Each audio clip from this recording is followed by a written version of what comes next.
ഞങ്ങൾക്ക് നിങ്ങളുടെ ശ്രീധനൊന്നും വേണ്ട, എന്റെ മോനെ നന്നായിട്ട് നോക്കിയാൽ മാത്രം മതി. അവന് നല്ലൊരു ഭാര്യ ആയിരിക്കണം. അമ്മ നിങ്ങൾ വന്നേ. എന്താടി, എന്നെ അയാളുടെ മോന് കെട്ടിച്ചു കൊടുക്കാൻ പോവാണോ? എടി മോളെ, ഇങ്ങനൊരു ബന്ധം നിനക്ക് ഇനി ഒരിക്കലും കിട്ടത്തില്ല. അമ്മ അയാളുടെ മോന് ബുദ്ധിസ്ഥിരമില്ലാത്തയാ. അയാൾക്ക് വേണ്ട ഒരു ഭാര്യനെ, ഒരു ഹോം നേഴ്സിനെയാണ്.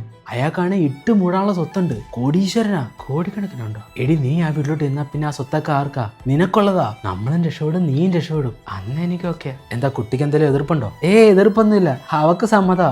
എങ്കിൽ നമുക്കിതങ്ങ് ഉറപ്പിച്ചേക്കാം. കുറച്ച് വർഷങ്ങൾക്ക് ശേഷം. എടാ, നിന്റെ മരുമോടെ കൂട്ടൊന്നും ശരിയല്ല കേട്ടോ. പല ആണുങ്ങളുമായിട്ട് കാറിലും ബൈക്കിലും പല സ്ഥലത്ത് വെച്ച് ഞാൻ അവളെ കണ്ടു. ഞാൻ അറിയുന്നുണ്ട് രാഘവ, രാത്രിയിൽ ഏതൊക്കെയോ ആണുങ്ങൾ അവിടെ വരുന്നുണ്ട്. എന്താ ചെയ്യേണ്ടതെന്ന് അറിയത്തില്ല. നീ അവളെ ഒന്ന് പറഞ്ഞ് മനസ്സിലാക്കാൻ നോക്ക്. മോളെ, നിന്റെ കൂട്ടുകെട്ടൊന്നും ശരിയല്ല. നിനക്ക് ഒന്നിലധികം പുരുഷന്മാരുമായിട്ടാണ് ബന്ധം. ഇവിടെ രാത്രിയിൽ ആരൊക്കെയോ വരുന്നത് ഞാൻ അറിയുന്നുണ്ട്. നീ ഇതൊക്കെ നിർത്തണം. അതൊന്നും ഡാഡി അന്വേഷിക്കണ്ട. എന്റെ ജീവിതം എങ്ങനെ ജീവിച്ചു തീർക്കണമെന്ന് എനിക്കറിയാം. ഓഹോ, അങ്ങനെയാണോ? എങ്കിൽ ഞാൻ എന്റെ മോന്റെ പേരിരിക്കുന്ന എല്ലാ സ്വത്തുക്കളും തിരിച്ചെടുക്കാൻ പോവാ. ആ വിൽപ്പത്രം ഞാൻ റദ്ദാക്കുക. നീ എനിക്ക് ഇഷ്ടമുള്ള പോലെ ജീവിക്കും.